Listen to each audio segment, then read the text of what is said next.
phenomenon. Can this still happen in China? Hopefully not, and I'm gonna tell you why not. Let's just watch this, and then I'll address your question. Look at this. Look at this.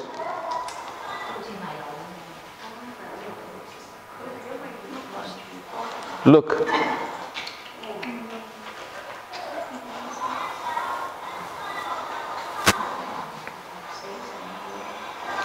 So in all North American cities, look, right? In all North American cities, we have what we call city blocks. And here we go for miles and miles, like tens of kilometers, and you will see the same thing over and over again. And so I think that's more than enough, Ken. I think you understand the point. What the point is here is simply the fact that economically, people in the United States have suffered greatly. Now, what happens is, as the corporate decision makers, as they outsource production to China, to Mexico, to other places, the corporate profitability increases dramatically. Why? Because if I can manufacture the same product much cheaper in China and then bring it in the United States and sell it for the same price, then my profit margin increases significantly. Yes. So the corporation itself makes a lot of money. But who suffers? The people who used to be employed in those factories, now they have no more jobs. So when you have no more job, what do? Job. You try to move to another place where you will find a job. Yes, steal. Yes, break the law. Yes, doing, you start doing all sort of. Yeah, because you're trying to disconnect from the reality. You are trying to put yourself into a parallel world. Because the government is scared to, they don't have government, and it was the discipline. Very good. So just briefly to address your question, if it could happen in China, I don't think it's going to happen. I don't think it could happen in China, and I'm going to tell you why. Because, you see, you always have this parallel between the economic system that is free market or the economic system that is relatively centralized and planned. And I can tell you, there is an old saying in the English language which says, failing to plan equals planning to fail. Failing to plan equals planning to fail. And the United States has always failed to plan. Therefore, now they're falling into a failure pattern. So it's a bit of a problem. It's a bit of a problem because with the United States, in China, because there is quite a. I think the growth has been extensive, but also relatively planned. And I think it's the Chinese economic environment is much more stronger than the U.S. economic environment. So I don't actually think that we can fall. Yeah. And some people would say it's not a good thing, but I can assure you that it's always a good thing to plan ahead. It's always a good thing to plan ahead. So some of the issues that we have right now, the United States is trying to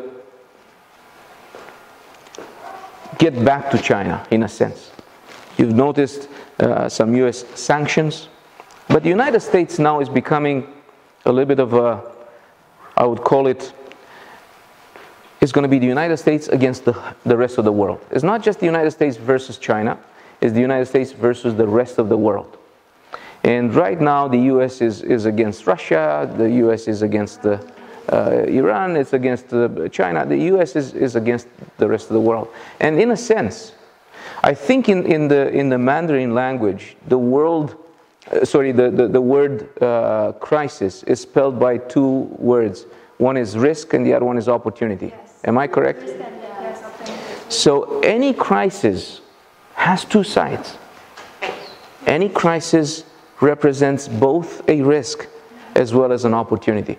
But what I would like to talk to you about is how do we capitalize on the opportunity rather than focus on the risks, right? Of course, the risks have to be there. We have to mitigate the risks, right? We have to make sure that we are planning some contingency planning for those risks. But more importantly, how do we capitalize on opportunities? And as the world is shifting relatively, and I don't know if you like this one, but I hope you see the US eagle versus the Chinese dragon. So as the world is shifting a little bit away from the United States, I think some new opportunities are emerging elsewhere. Let me put this back into a bit of a demographic context. Two largest countries in the world today, China and India.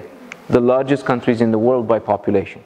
China, 1.4 billion people, India, 1.3 billion people, and it's predicted, it's forecasted by 2045, India is probably going to overtake China in the number of people living in the country.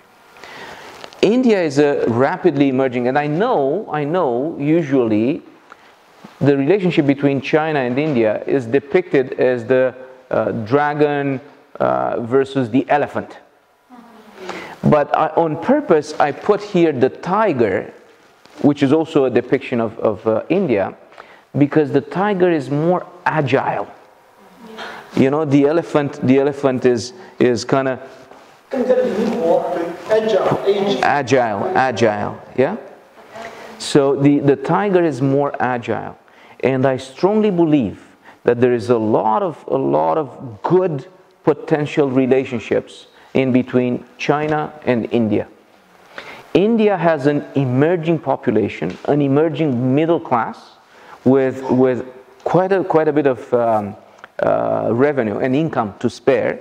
So now we have an emerging middle class which counts in the hundreds of millions of people, and they need everything. They need everything. In this region, in Foshan, Foshan is very well known for some specific industries: ceramic tile, furniture, sanitary wares. And interestingly enough, these are exactly the things that they need in India the most. So myself, having spent the last decades traveling through China, traveling through India, and I spent quite a bit of time in India itself, I think I'm trying to connect the dots. And I'm trying to see how can someone like myself and how can we work together into connecting the two worlds to try to capitalize on these opportunities. There is a third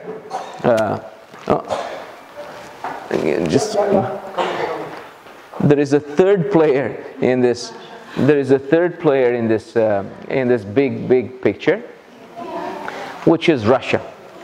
And Russia is definitely not the largest country in the world by population, but interestingly is the largest country in the world by land mass.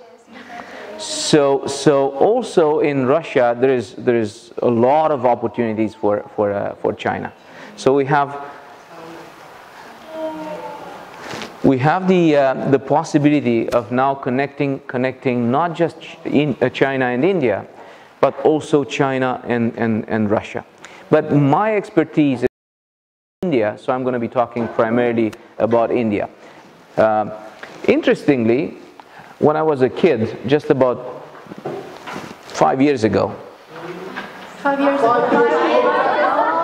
5 years ago. All people are listening very carefully. Now you're 10. You're testing whether I'm very young. I'm very young.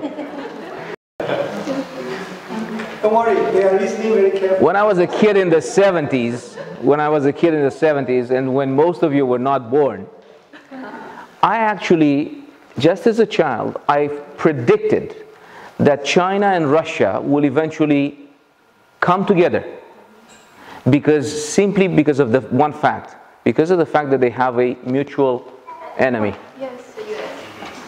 But in the 70s, nobody believed that. Why? Because China and Russia, they were at butting heads. You understand?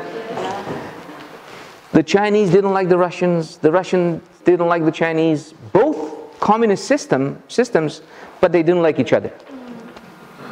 And yet what we are seeing today is this image, where you can see two very good friends.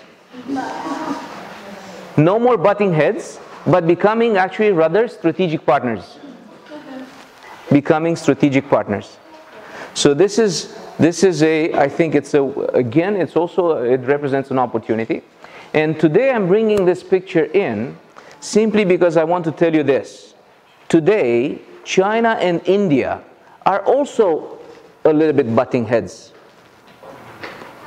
They're not friends, they're not enemies, but they're not friends. But I can tell you that in 20 years from now, this relationship can become just as good as this one. It takes power of will. It takes some give and take on both sides. But it's important for people like you to become the conveyors of the message that, hey, now we have an opportunity to deal with another country, large as it is, and the economic opportunities are truly, truly tremendous. If China and India are able to collaborate at a much deeper level, I mean, there are some collaborations right now, but I'm talking about a much deeper level of collaboration. I strongly believe this could become a true global game changer. It's going to enhance China even further, but even more so, I think you have to think somewhat differently. You always have to look from the reverse of the medal or of the coin. In China, for the last 20 years, everybody was focused on export, attracting as much money as possible. And this should remain one of the pillars of the Chinese economy. But I think China now has to think about how do we start importing. So now we grow the quality of life, we enhance the